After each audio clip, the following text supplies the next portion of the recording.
నమస్తే friends, welcome back to blossom channel.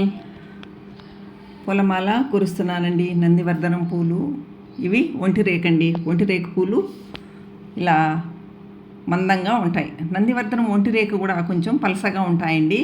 అవి కూడా బాగుంటాయి, కానీ అది చాలాసేపు ఉండదండి. మనం ఎంత కూర్చున్నా కానీ ఉండదు. ఇది ఒక్క రోజంతా ఉంటుందండి. మార్నింగ్ వేసి ఇలా కూర్చి మనము దేవుని ఫోటోలకి వేసామంటే ఆ రోజంతా కూడా బాగా ఫ్రెష్గా ఉంటుంది. మా ఇంట్లో పూలండి అవి. గన్నేరు పూలు మా ఫ్రెండ్ వాళ్ళ ఇంట్లో నుంచి తెచ్చాను. కలర్ కాంబినేషను చాలా బాగుంటుందని. అసలు చాలా గన్నేరులు కూడా మా ఇంటి దగ్గర ఉండేదండి. ఒకసారి కట్ చేసాము, ఆ తర్వాత ఎండిపోయింది, మళ్ళీ రాలేదు.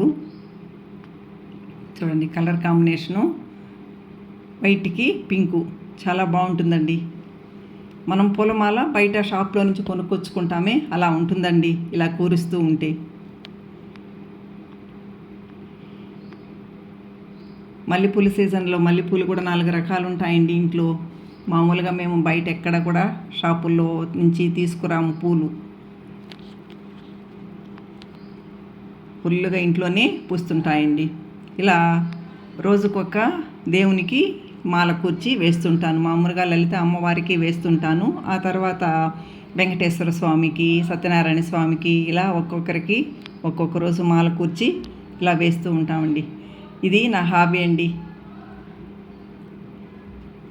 పూలంతా సెట్ చేయడము, కోసుకురావడము, ఆకులు పూలతో ఇలా టీపాయ్ పైన పెట్టడము ఇలా చేస్తూ ఉంటాను.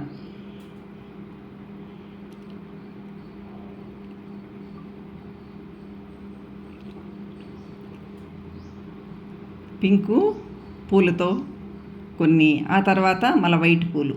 నందివర్ధనము ముద్దది కూడా ఉంటుందండి, కానీ అవి అన్నీ ఎక్కువగా రావండి. ఇవైతే ఎక్కువగా వస్తాయి. చూడండి ఎంత చక్కగా ఉందో, కలర్ఫుల్గా ఉంది.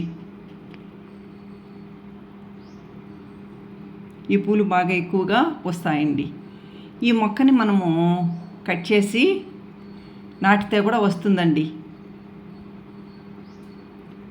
ఎంతమందో కూడా తీసుకెళ్తుంటారు కొమ్మలు వించి. చాలా బాగా వస్తాయి. చుట్టూ వరుసగా పెడుతూ ఉంటే ఇలా గుత్తుల్లాగా వస్తుందండి పూలు.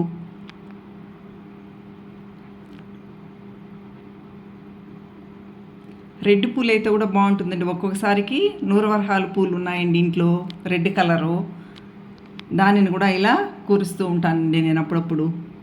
నూరువరహాలు పింక్ కూడా ఉన్నాయండి. సన్నగా ఉంటుంది కాడ, వాటితో కూడా కూర్చి ఇలా వేస్తూ ఉంటాను.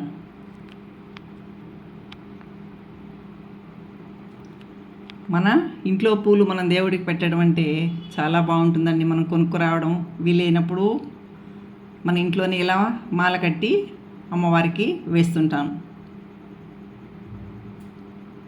ఎంత కలర్ఫుల్గా ఉందో చూడండి, చక్కగా ఉంది మాల.